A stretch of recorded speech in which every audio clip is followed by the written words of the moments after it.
Newt Lee tells his story during morning session, Atlanta Constitution. Thursday, May 1st, 1913, was the man who first assaulted and then brutally killed Mary Phagan last Saturday night, hiding in the basement of the National Pencil Company, when the watchman, Newt Lee, came down and discovered the girl's mutilated body early Sunday morning. This is the question that rose to everyone's mind following the testimony of the Negro night watchman at the coroner's inquest Wednesday. In direct contradiction to the evidence of every policeman who had been on the scene, the Negro declared that he found the body lying face up with the head toward the wall. When the police arrived, the body was lying face down with the head pointing toward the front of the building. The most severe cross-examination could not shake the Negro. He stuck to his story, never seeming to waver for an instant. So convincing was his air that it became the general idea that the murderer must have been in the cellar at the time, waiting to burn the body of his victim. Lee's coming down into the cellar may have frightened him away. He declared that when he reported for work at 4 o'clock on the afternoon before the tragedy, his employer told him to go home until 6 o'clock. Frank looked nervous and excited at the time, he said.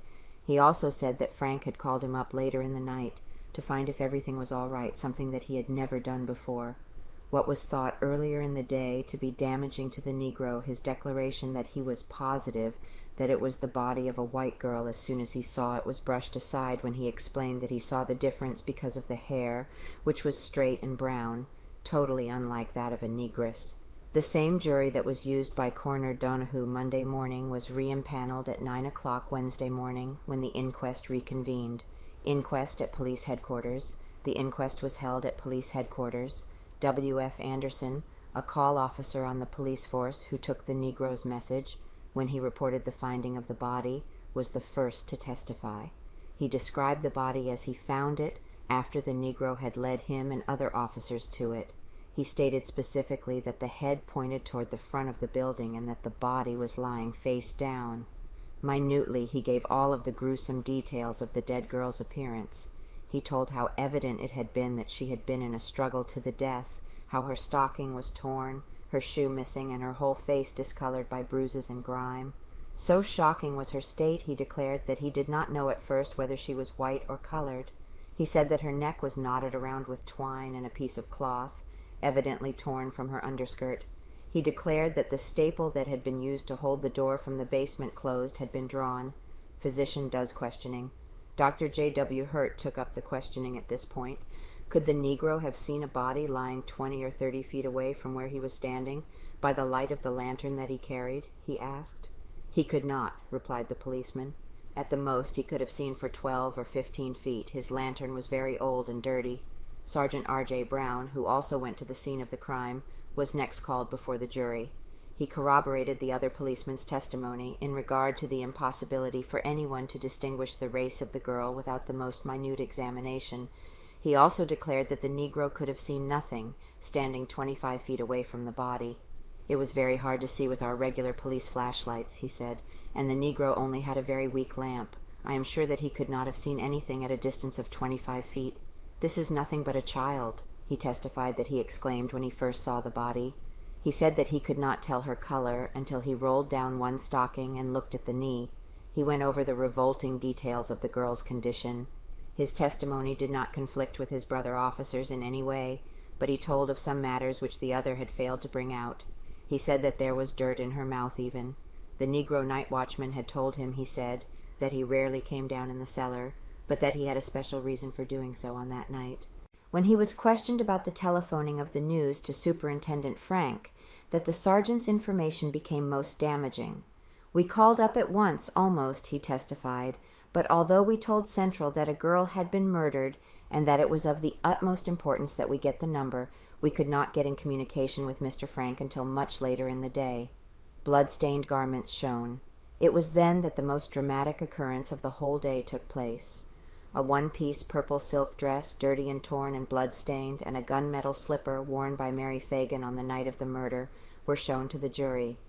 Ben Phagan, the dead girl's sailor brother, rose from his seat and looked down on the little heap of clothes with eyes that tragically stared.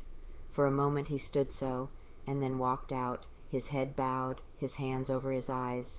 Upon being recalled, Officer Anderson testified that the body of the girl had still been warm when he came there, and that blood was flowing from some of the wounds. Police Sergeant L.S. Dobbs, who was next called, identified the notes that had been found by the girl's body.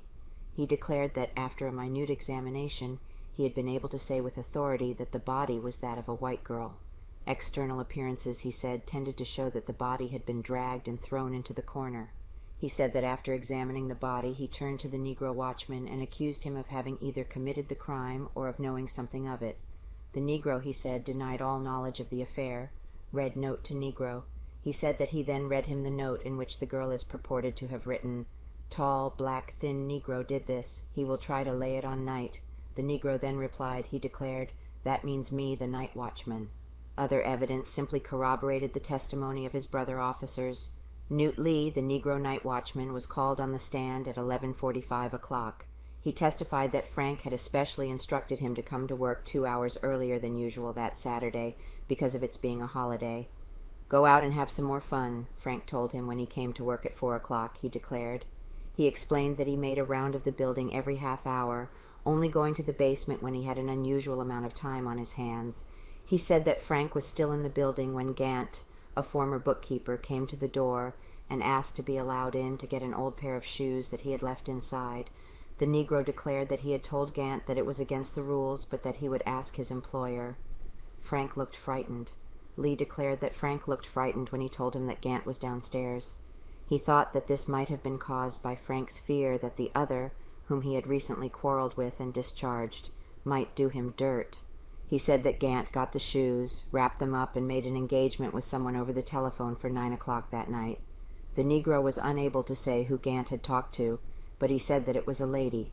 "How did you know?" he was asked. "By the name," he replied. He could not remember the name when further questioned, however. He said that he saw Gant leave, passing on down the street. He said that he did not know when Frank left, however. He explained the superintendent might have come back at any time anyway, as he had a key. He said that he went down into the basement at about 7 o'clock, after making a round of the building.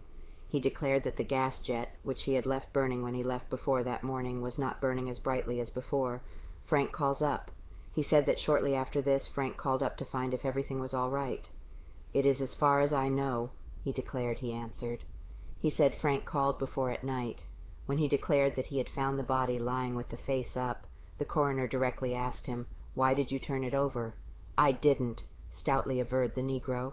He declared that he had punched the time clock every half hour, that he himself had put in a fresh slip with Frank. He said that when he first saw the body in the basement it had looked very vague in its outline, and that he thought that boys had put it there to frighten him. It was only when he saw the bloody face and straight hair, he said, that he recognized it as the body of a white woman. He then became frightened and called up the police. He said that he had been told by employers on Sunday following his arrest that he had punched the clock regularly Saturday night. He emphatically declared that his lantern had been cleaned Friday and that it was in good condition. He said that a Negro fireman, Nollis, probably had a key to the back door of the building, kept open during the day, thinks he saw girl. J.G. Spear of Cartersville testified that Saturday afternoon at about 4 o'clock he passed the factory and saw in front of it a 17-year-old girl and a man about 25 years old, both very much excited. He said that he came back nearly an hour later and noticed the same couple standing at the same place. He said that he visited the body at Bloomfield's undertaking establishment and was sure that the dead girl was the same one that he saw Saturday afternoon.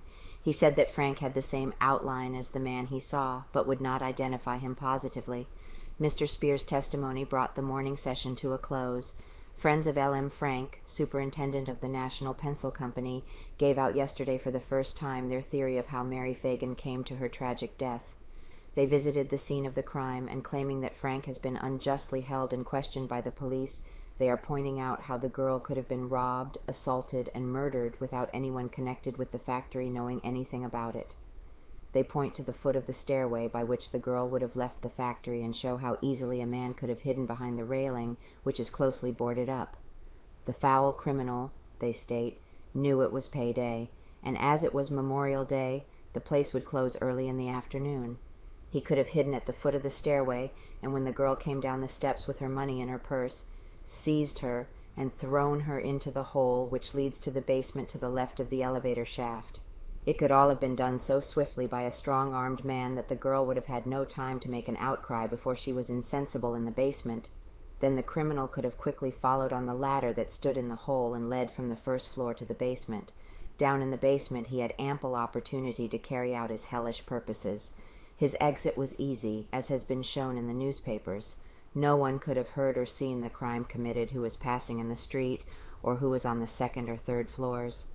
We are not advancing theories in the defense of Mr. Frank, states S.S. Seelig, who was among those who made an inspection of the factory Wednesday, for he needs no defense. But the theory we advance is so plausible and fits so well into the clues that have been found that it is remarkable the officers have not worked along that line. The girl's parasol was found at the foot of the ladder, where it could have fallen when she was thrown into the hole. That the purse and money were missing shows that there was robbery as well as assault and murder.